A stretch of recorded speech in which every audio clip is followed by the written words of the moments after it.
কলকাতায় হোটেলে আগুনে ৯ বাংলাদেশের মৃত্যু। তারেক রহমানের ভারত সফর বাতিল করায় মাথা খারাপ হয়ে গেছে মোদী সরকারের। মুসলিম ও বাংলাদেশিদের উপর এমন ঘটনা কিসের ইঙ্গিত? পশ্চিমবঙ্গে পরপর ৩ খুন ঘিরে চাঞ্চল্য, নিহতরা সবাই মুসলমান। আমিরাতে ফের ব্যালিস্টিক ক্ষেপণাস্ত্র হামলা চালালো ইরান।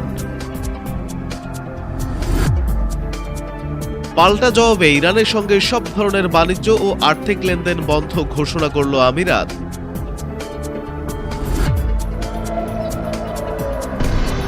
এদিকে যুদ্ধবিরতি নয়, যুদ্ধের অবসান চায় ইরান, অথচ ইরানে নতুন যুদ্ধ চালাবেন বলে ঘোষণা ট্রাম্পের।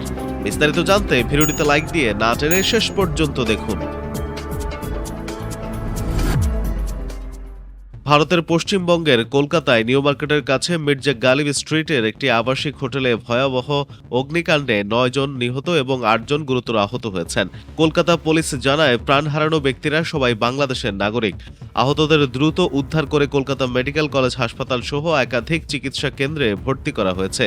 নিহত ব্যক্তিরা চিকিৎসার উদ্দেশ্যে ভারতে গিয়ে ৫তলা ভবনের নিচতলায় অবশিষ্ট হোটেল শিখা ইনে অবস্থান করছিলেন। হোটেলের আবাসিক গেস্ট মোহাম্মদ রফিকুল ইসলাম জানান, বুধবার রাত ১:৩০টার দিকে ৩ তলায় আগুন লেগে পুরো ভবন ধোঁয়ায় আচ্ছন্ন হয়ে পড়ে। সরু প্রবেশপথ এবং পর্যাপ্ত অগ্নি নির্বাপন ব্যবস্থা না থাকায় অনেকে আটকা পড়েন। দমকল বাহিনীর সদর দপ্তরের কাছেই ঘটনাটি ঘটায় দ্রুত ফায়ার সার্ভিস কর্মীরা এসে আগুন নিয়ন্ত্রণে আনেন এবং উদ্ধার অভিযান শুরু করেন। শর্ট সার্কিট থেকে এই আগুনের সূত্রপাত হয়ে থাকতে পারে বলে ধারণা করছে দমকল বাহিনী।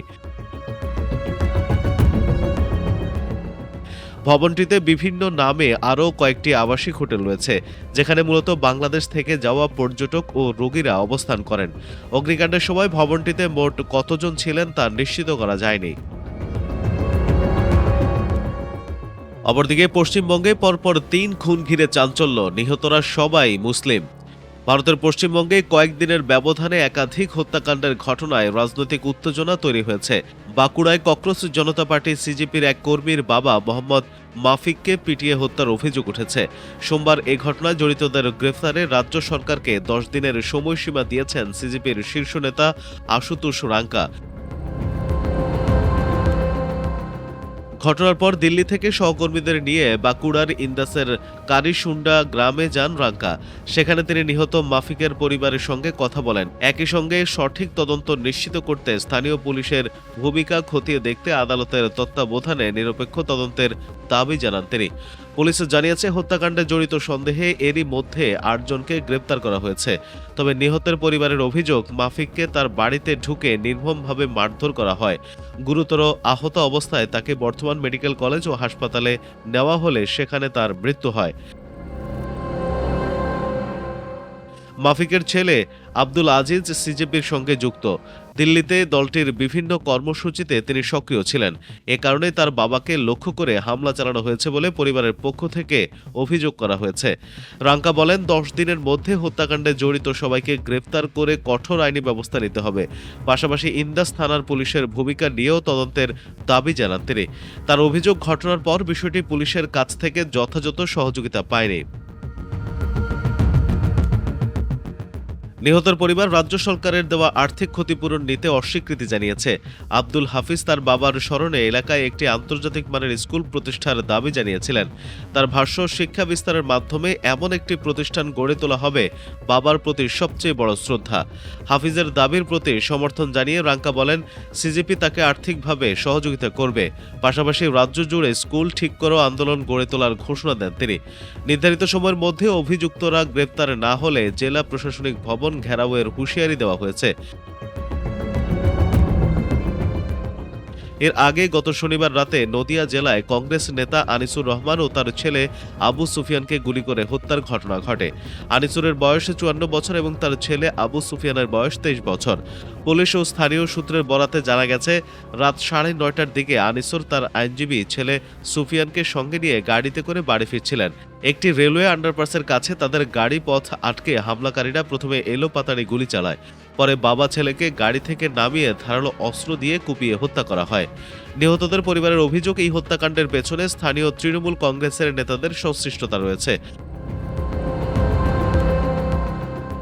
ঘটনার পর পুলিশ স্থানীয় হরনগর পঞ্চায়েতের তৃণমূল প্রধান ফাতেমা বিবি এবং তার দুই সহযোগী সাহেব আলী মণ্ডল ও মিঠু শেখকে গ্রেফতার করে। আদালতে তোলা হলে তিনজনের শারীরিক পরীক্ষার উপর পুলিশ তাদের হেফাজতে নেওয়ার আবেদন জানায়। পরে আদালত তাদের ৯ দিনের পুলিশি রিমান্ড মঞ্জুর করেন। পরপর এসব হত্যাকাণ্ডের ঘটনায় পশ্চিমবঙ্গের রাজনৈতিক পরিস্থিতি উত্তপ্ত হয়ে উঠেছে। বিভিন্ন রাজনৈতিক দল একে অপরের বিরুদ্ধে অভিযোগ পাল্টা অভিযোগ তুলছে। একই সময়ে রাজ্য বিধানসভার সাবেক ডেপুটি স্পিকার আশিস বন্দ্যোপাধ্যায়ের আত্মহত্যার ঘটনাও আলোচনায় এসেছে। তবে আন্তর্জাতিক অনেক বিশ্লেষকরা বলছেন, তারেক রহমান যখন ভারত সফর বাতিল করেছে তখন ভারতে মুসলিম এবং বাংলাদেশিদের উপর নির্যাতন বেড়ে গেছে। এটা কি ভারতের কোনো ইঙ্গিত নাকি অন্য কিছু? অপরদিকে আমিরাতে ফের ব্যালিস্টিক ক্ষেপণাস্ত্র হামলা চালালো ইরান। সংযুক্ত আরব আমিরাতে ব্যালিস্টিক ক্ষেপণাস্ত্র হামলা চালিয়েছে ইরান। ইরান থেকে সংযুক্ত আরব আমিরাতে লক্ষ্য করে ছোড়া দুটি ব্যালিস্টিক ক্ষেপণাস্ত্রের একটি দেশটির জলসীমায় পড়েছে বলে জানিয়েছে আমিরাতের প্রতিরক্ষা মন্ত্রণালয়। অন্যটি পড়েছে জলসীমার বাইরে। মঙ্গলবার সামাজিক যোগাযোগ মাধ্যম এক্সে দেওয়া এক বার্তায় এই তথ্য জানিয়েছে আরব আমিরাত। প্রতিবেদনে বলা হয়েছে, হামলার আগে কয়েক মাস পর প্রথমবারের মতো সম্ভাব্য ক্ষেপণাস্ত্র হামলার সতর্কতা জারি করে সংযুক্ত আরব আমিরাতের national emergency crisis and disaster management authority জানিয়েছে, দেশটির আকাশ প্রতিরক্ষা ব্যবস্থা তাদের লক্ষ্য করে আসা ক্ষেপণাস্ত্রের হুমকি শনাক্ত করেছে। এ সময় সবাইকে নিরাপদ স্থানে থাকার এবং সরকারি চ্যানেলের মাধ্যমে দেওয়া সতর্কতা হালনাগাদ তথ্য অনুসরণ করার আহ্বান জানানো হয়। একই সময়ে দেশটির স্বরাষ্ট্র মন্ত্রণালয়ও ফোনে সতর্কবার্তা পাঠায়। এতে বর্তমান পরিস্থিতি ও সম্ভাব্য ক্ষেপণাস্ত্র হামলার হুমকির কারণে সবাইকে কাছের নিরাপদ ভবনে আশ্রয় নিতে বলা হয়। এর আগে সংযুক্ত আরব আমিরাত জানিয়েছিল, শুক্রবার হরমুজ প্রণালী দিয়ে যাওয়ার সময় আবুধাবির ন্যাশনাল ওয়েল কোম্পানির একটি জাহাজে হামলা চালিয়েছে তেহরান। এরপর সংযুক্ত আরব আমিরাতের পররাষ্ট্র মন্ত্রণালয় ইরানকে উস্কানিবিহীন হামলা বন্ধ করতে, শত্রুতা শেষ করতে এবং হরমুজ প্রণালী সম্পূর্ণরূপে পুনরায় খুলে দিতে আহ্বান জানায়। অপরদিকে ইরানের সঙ্গে সব ধরনের বাণিজ্য ও আর্থিক লেনদেন বন্ধ ঘোষণা করল আমিরাত। ইরানের সঙ্গে সম্পর্কের ক্ষেত্রে কঠোর অবস্থান নিয়েছে সংযুক্ত আরব আমিরাত।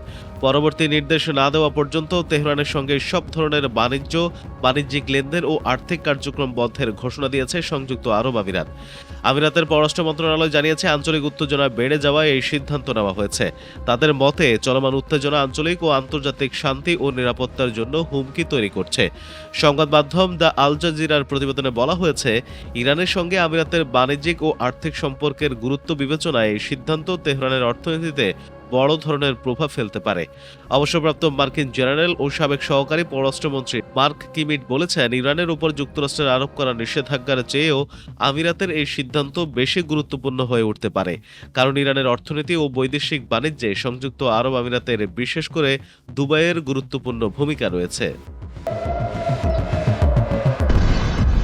এদিকে যুদ্ধবিরতি নয়, যুদ্ধের অবসান চায় ইরান। ইরানের প্রেসিডেন্ট মাসুদ পেজেশকিয়ানের অধীনে পররাষ্ট্র নীতিতে প্রতিবেশী দেশগুলোকে অগ্রাধিকার দেওয়া হয়েছে বলে জানিয়েছেন দেশটির পররাষ্ট্রমন্ত্রী আব্বাস আরাকচি। আঞ্চলিক উত্তেজনা কমানো এবং প্রতিবেশীদের সঙ্গে সম্পর্ক আরও জোরদারে ইরান কাজ করছে বলে জানিয়েছেন তিনি। মঙ্গলবার ইরানের রাষ্ট্রীয় টেলিভিশনকে দেওয়া এক সাক্ষাৎকারে এসব কথা বলেন তিনি। আরাকচি বলেন, ডক্টর পেজেশকিয়ানের প্রশাসনের অধীনে প্রতিবেশী দেশগুলোকে বেশি অগ্রাধিকার দেওয়া হয়েছে। তিনি বলেন, এই নীতির অংশ হিসেবে প্রতিবেশী দেশের সঙ্গে সম্পর্কের ক্ষেত্রে যে কোনো উত্তেজনা দূর করা এবং বৃহত্তর প্রতিবেশী সম্পৃক্ততার পাশাপাশি প্রাদেশিক কূটনীতি অনুসরণ করা হচ্ছে। সাম্প্রতিক অস্থিরতার সময় সহযোগিতার জন্য প্রতিবেশী দেশগুলোর প্রশংসা করেন আরাকচি। তিনি বলেন, কয়েকটি প্রতিবেশী দেশ ইরানকে পণ্য ও ওষুধ সরবরাহ করেছে। এছাড়া এসব দেশের ভূখণ্ড ব্যবহার করে আটকে পড়া ইরানিদের দেশে ফেরার সুযোগ দেওয়া হয়েছে এবং ইরানি বিমানকে তাদের আকাশসীমা ব্যবহারের অনুমতিও দেওয়া হয়েছে। যুদ্ধের শুরুর দিকে যুদ্ধবিরতি আহ্বান ইরান প্রত্যাখ্যান করেছিল বলেও জানান আরাকচি। তিনি বলেন, আমরা যুদ্ধবিরতি চাই না, আমরা যুদ্ধের অবসান চাই। আরাকচি বলেন, যে সংঘাত যুদ্ধবিরতির মাধ্যমে থেমে যাওয়ার পর কয়েক মাস পর আবার শুরু হয়েছিল, ইরান চায় না সেটি একটি ধারায় বা নিয়মে পরিণত হোক। অপরদিকে ইরানে নতুন যুদ্ধ চালাবেন বলে ট্রাম্পের হুঁশিয়ারি। ইরানের বিরুদ্ধে সামরিক অভিযান চালানোর পথে আর হাঁটতে চান না ডোনাল্ড ট্রাম্প, তবে দেশটির উপর চাপিয়ে দিতে চান নতুন যুদ্ধ। মার্কিন প্রেসিডেন্ট জানিয়েছেন, তেহরানের উপর আরও অর্থনৈতিক চাপ বাড়িয়ে যুদ্ধাবস্থা ধরে রাখবেন। যুক্তরাষ্ট্রের গণমাধ্যম এক্সিওসকে দেওয়া এক সাক্ষাৎকারে ট্রাম্প জানান, আপাতত তেহরানের বিরুদ্ধে নতুন সামরিক পদক্ষেপের পরিবর্তে দেশটির অর্থনৈতিক সংকটকে আরও গভীর হতে দেওয়ার কৌশল নিয়েছে ওয়াশিংটন। মাত্র এক সপ্তাহ আগেও ইরানের বিরুদ্ধে বড় ধরনের সামরিক অভিযান শুরুর কথা বলেছিলেন ট্রাম্প। তবে এবার তিনি নতুন কোনো সামরিক হুমকি দেননি। একই সঙ্গে হরমুজ প্রণালী দিয়ে বাণিজ্যিক জাহাজ চলাচল পুনরায় চালুর বিষয়ে ইরান ও ওমানের মধ্যে সমঝোতা বিলম্বিত হওয়ারও প্রকাশ্যে ক্ষোভ দেখাননি। ট্রাম্প বলেন, আমরা বিষয়টি খুব বেশি সামনে আনছি না। তাদের সঙ্গে আমরা শুধু আংশিকভাবে আলোচনা করছি। আমরা ইরানের ব্যাপক মূল্যস্ফীতি এবং অর্থের সংকট পর্যবেক্ষণ করছি। মার্কিন প্রেসিডেন্টের দাবি, ইরানের অর্থনৈতিক পরিস্থিতি অত্যন্ত খারাপ এবং দেশটির সেনাদের বেতন দেওয়ার মতো পর্যাপ্ত অর্থ নেই। তার মতে, যুক্তরাষ্ট্রের নৌ অবরোধ ইরানের অর্থনৈতিক সংকটকে আরও তীব্র করেছে। প্রিয় দর্শক, এই নিউজগুলো সম্পর্কে আপনার মন্তব্য জানাতে কমেন্ট বক্সে লিখুন এবং প্রতিদিনের আন্তর্জাতিক খবর সবার আগে পেতে ফার্স্ট বাংলা চ্যানেলটি সাবস্ক্রাইব করে পাশে থাকা বেল আইকনটি প্রেস করে রাখুন। ধন্যবাদ সবাইকে।